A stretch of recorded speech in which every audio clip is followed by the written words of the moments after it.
এই বন্ধুরা, এই লাইট হাউসটিকে পাহারা দিতে আপনাকে বছরে প্রায় 15 কোটি টাকা দেওয়া হবে। সঙ্গে রয়েছে অফুরন্ত সুযোগ সুবিধা, যেমন এখানে থাকবে না আপনার কোনো বস। আপনি সম্পূর্ণ একা নিজের ইচ্ছে মতো ঘুমাতে পারবেন, মাছ ধরতে পারবেন, যা মন চায় তাই করতে পারবেন। আপনার কাজ থাকবে শুধুমাত্র দেখা যে এই লাইট হাউসের লাইটটি ঠিকঠাকভাবে জ্বলছে কিনা। যদি লাইটটি কখনো বন্ধ হয়ে যায় তাহলে সাথে সাথে লাইটটিকে আবারও অন করে দিতে হবে। ব্যাস এইটুকুই আপনাকে করতে হবে। আপনি চাইলে সারা দিন শুধু পায়ের ওপর পা তুলে ঘুমিয়ে থাকতে পারবেন এবং মাসের শেষে কোটি কোটি টাকা গুনবেন। চাকরিটা পেতে খুব ইচ্ছা করছে নিশ্চয়ই? তবে অ্যাপ্লাই করবার আগে জেনে নিন, এত সুযোগ সুবিধা থাকার পরেও এটা পৃথিবীর মধ্যে সবচাইতে ভয়ঙ্কর একটি কাজ। কারণ এই লাইট হাউস ঠিক একদম সমুদ্রের মাঝে অবস্থিত। এখানে থাকা অবস্থায় আপনি কারো সাথেই যোগাযোগ করতে পারবেন না। একাকিত্ব আপনাকে সব সময় ঘিরে থাকবে। সব থেকে ভয়ঙ্কর ব্যাপার হলো প্রায় সময়ই এখানে বেশ বড় বড় ঝড় হয়। সেই সব ঝড়ের তাণ্ডব এতটাই ভয়ঙ্কর হয় যে মাঝে মধ্যে সমুদ্রের জল টাওয়ারের উপরে উপচে পড়ে, যার ফলে এই কাজে মৃত্যু পর্যন্ত হতে পারে। আরও কি মহা বিপদ এখানে পথ পেতে রয়েছে তা একটু পরেই জানতে পারবেন। কিন্তু আসল প্রশ্ন হলো, এই লাইট হাউস সমুদ্রের মাঝেই কেন তৈরি করা হয়েছে? এর কাজই বা কি? আর কেনই বা এই লাইট হাউসের ওপরে সব সময় নজর রাখতে হয়? আর কেনই বা এর লাইট কখনো বন্ধ করা যায় না? রহস্যময় এই লাইট হাউসগুলির আদ্যপান্ত জানতে হলে আপনাদেরকে ইতিহাসে ফিরে যেতে হবে। সেই ইতিহাসে যেখানে দীর্ঘ পথ যাতায়াতের জন্য না ছিল কোনো গাড়ি আর না ছিল কোনো যানবাহন। তখন বিশাল লম্বা পথ পাড়ি দেওয়ার জন্য একমাত্র উপায় ছিল জলপথ। সেই সময়কালে ক্যাম্পেড মারিয়াস নামের একজন অসাধারণ নাবিক ছিলেন। তিনি প্রতিকূল অবস্থাতেও সমুদ্র ভ্রমণের জন্য বেশ বিখ্যাত ছিলেন। তো একবার তিনি তার জাহাজ নিয়ে সমুদ্রের মাঝে ঘুটঘুটে অন্ধকারের মধ্যে দিয়ে একটা জায়গা দিয়ে যাচ্ছিল। ঠিক তখনই সমুদ্রের নিচে থাকা একটি বৃহৎ আকার পাথরের সাথে জাহাজের ধাক্কা লাগে। সেই সময় জাহাজগুলো তৈরি করা হতো কাঠ দিয়ে, যার কারণে পাথরের সাথে জাহাজের ধাক্কা লাগায় জাহাজের নিচে খুব সহজেই ফাটল ধরে যায় এবং জল ঢুকে বেশ ক্ষয়ক্ষতি হয়। কিন্তু সময় মতো ক্যাম্পেড মারিয়াস এবং তার সঙ্গীরা জাহাজটাকে মেরামত করতে সক্ষম হয়, ফলে তাদের প্রাণ বেঁচে যায়। এই দুর্ঘটনার পরেই ক্যাম্পেড মারিয়াস এর একটি সমাধান খুঁজতে থাকেন। তিনি এমন কিছু তৈরি করতে চাইছিলেন যার মাধ্যমে জাহাজের নাবিকেরা এই সব বিপদ থেকে আগে থেকেই সতর্ক হতে পারবে। কিন্তু এখানে মহা দুশ্চিন্তার কারণ হয়ে দাঁড়ায় প্রশান্ত মহাসাগরের বিশালতা। কারণ প্রশান্ত মহাসাগর এতটাই বড় আর বিশাল যে যদি 7টা মহাদেশের সম্পূর্ণ ভূমি একত্র করা হয় তবুও প্রশান্ত মহাসাগরের আয়তনই বেশি থাকবে। হাজার হাজার বছর আগে যখন নাবিকেরা এই বিশাল সমুদ্র পাড়ি দিয়ে যাতায়াত করত, তখন তাদের সমুদ্রের নিচে থাকা কোনো কিছু সম্পর্কেই কোনো ধারণা থাকতো না। এমনকি তাদের সামনে থাকা রাস্তা সম্পর্কে তাদের কোনো আইডিয়া থাকতো না। সেই সময় পথ নির্দেশনার জন্য কোনো রকম প্রযুক্তি ছিল না যেটা তাদেরকে রাস্তা চিনতে সাহায্য করবে। মূলত সেই সময় নাবিকদের সমুদ্র পাড়ি দেওয়ার জন্য সূর্যের দিকে কিংবা চাঁদ অথবা তারার উপরেই নির্ভর করতে হতো। আর এই দিক নির্দেশনার সমস্যা থেকেই অনেক সমস্যার সৃষ্টি হতো, যেমনটা ক্যাপ্টেন এলিসের সাথে হয়েছিল।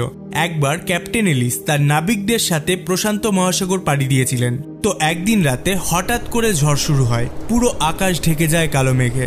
স্বাভাবিকভাবে আকাশের সব তারাও মেঘের নিচে ঢাকা পড়ে যায়, যার কারণে প্রচন্ড ঝড়ের মধ্যে তারা রাস্তা হারিয়ে ফেলে। যখন সকাল হয় তারা দেখতে পায় বিশাল সমুদ্রের মাঝে তারা হারিয়ে গেছে।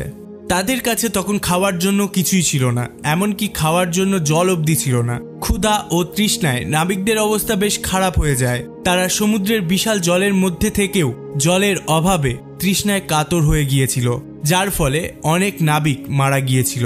এরপর অনেক কষ্টে অনেকদিন পর ক্যাপ্টেন তীরের দেখা পায়। এরপরেই মূলত লাইট হাউস তৈরির যাত্রা শুরু হয়। মিশরের ভূমধ্যসাগরের পাশেই ছিল আলেকজান্দ্রিয়া। সেই সময় সেখানকার শাসক ছিলেন টলেমি দ্য সেকেন্ড ফিলাডেলফিয়া। কিন্তু এই রাজ্যের জন্য সেই সময়ের সব থেকে বড় সমস্যা ছিল তাদের অবস্থান বা লোকেশন। আপনি যদি এই ছবিটা একটু ভালো করে লক্ষ্য করেন তাহলেই বুঝতে পারবেন এই শহরের মধ্যে প্রবেশের জন্য এই সরু পথ দিয়েই তাদের যাতায়াত করতে হতো। আর এই জায়গার আশেপাশেই অনেক বড় বড় পাথর ছিল, যার ফলে এই শহরে বাণিজ্য করতে আসা জাহাজগুলো যখনই এই রাস্তা পার হতো তখনই খুব সহজেই পাথরগুলোর সাথে জাহাজগুলোর ধাক্কা লাগতো। আর এর ফলে কখনো কখনো এইসব জাহাজগুলো ডুবে যেত কিংবা বড় ধরনের কোনো ক্ষয়ক্ষতির সম্মুখীন হতো। তাই দিন দিন এই রাজ্যের বাণিজ্যিক জাহাজ কমে যাওয়ার কারণে রাজ্যটি অর্থনৈতিক দিক থেকে অনেকটা পিছিয়ে পড়তে থাকে। টলেমি তখন তার রাজ্যকে রক্ষা করবার জন্য সেই সময়ের সবচাইতে বিখ্যাত আর্কিটেক্ট সস্ট্রাস অফ সিনাডাসের কাছে যায়। তার কাছে এই সমস্যা থেকে মুক্তির জন্য প্রার্থনা করেন। দুইজন মিলে চিন্তা করে একটি ধারণা বার করেন। সেই ধারণাটি ছিল সমুদ্রের জলের ওপর তারা এমন এক দুর্গ গড়ে তুলবেন যার উপরে থাকা আলোক রশ্মি সমুদ্রে থাকা জাহাজগুলোকে গাইড করবে। সেই পরিকল্পনা অনুযায়ী সস্ট্রাস কাজ শুরু করে দেয়, কিন্তু তখন তিনি ভাবতে পারেননি যে তিনি যা করতে চলেছেন সেটা এক সময় পুরো পৃথিবীতে অন্যতম একটা সৃষ্টি হয়ে উঠবে, যা পুরো পৃথিবীতে আলেকজান্দ্রিয়ার বাতিঘর নামে পরিচিত হয়ে উঠবে। আলেকজান্দ্রিয়ার এই লাইট হাউসের উচ্চতা ছিল 384 ফুট। এটা পুরোটাই বানানো হয়েছিল সাদা মার্বেল পাথর দিয়ে। এই লাইট হাউসের মাথার উপরে সেই সময় প্রতিনিয়ত আগুন জ্বালিয়ে রাখা হতো, যার জন্য এই লাইট হাউসে সবসময় তেল আর কাঠের যোগান দিতে হতো। এমনকি এই লাইট হাউসকে পরবর্তীকালে পৃথিবীর 7ম আশ্চর্যের একটি হিসাবেও স্বীকৃতি দেওয়া হয়। শুধুমাত্র এর উচ্চতার জন্যই এটা বিখ্যাত ছিল না, সেই সাথে ছিল এর অসাধারণ ডিজাইন। মূলত সস্ট্রাটাস আলোর রশ্মি বা তীব্রতা ছড়িয়ে দেওয়ার জন্য সেই সময় আয়না বা লেন্স দিয়ে একটি ডিজাইন তৈরি করে, যাতে করে এই লাইট হাউসের আলো অনেক দূরে থাকা জাহাজের নাবিকদের পথ দেখাতে পারে। যখন এই লাইট হাউসের নির্মাণের খবর ছড়িয়ে পড়ে তখন নাবিকেরা যেন স্বস্তির নিঃশ্বাস ফেলে, কারণ এখন তাদের আলেকজান্দ্রিয়াতে আসার পথে তাদের আর পথ ভুল করতে হবে না। পাথরের আঘাতে জাহাজও ভেঙে যাবে না। আর এইভাবেই লাইট হাউসের আইডিয়া পুরো পৃথিবী জুড়ে ছড়িয়ে পড়তে থাকে।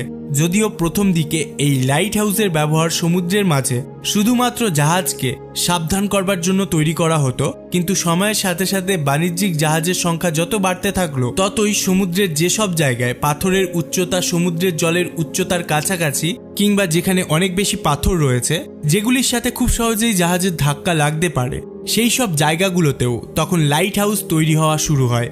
যদিও প্রথম দিকে লাইট হাউসে সবসময় আগুন জ্বালাতে হতো, যা সব দিক বিবেচনা করে বোঝা যায় এটা মোটেও সঠিক ধারণা ছিল না, কারণ এর জন্য সবসময় কয়লা বা জ্বালানি কাঠের যোগান রাখতে হতো লাইট হাউসে। তখন অবশ্য এটা ছাড়া আর কোনো উপায়ও ছিল না। এরপর মোমবাতি কিংবা ল্যাম্পের ব্যবহার করা হয়েছিল, কিন্তু এতে আগুনের আলোর রশ্মি খুব বেশি দূর যেতে পারত না। এরপর আবিষ্কার হয় বৈদ্যুতিক বাল্ব।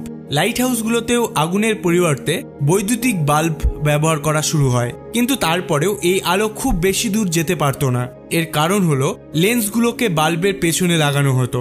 এরপর বিজ্ঞানীরা আবিষ্কার করেন যদি বৈদ্যুতিক বাল্বগুলোকে লেন্সের সামনে বসানো হয় তাহলে আরও বেশি দূর পর্যন্ত আলোর রশ্মি পৌঁছাতে পারবে। কিন্তু বিজ্ঞানীরা খুব তাড়াতাড়ি বুঝতে পারেন যে লেন্সগুলোতেও বেশ সমস্যা আছে, কারণ তখনকার লেন্সগুলো ছিল খুবই মোটা।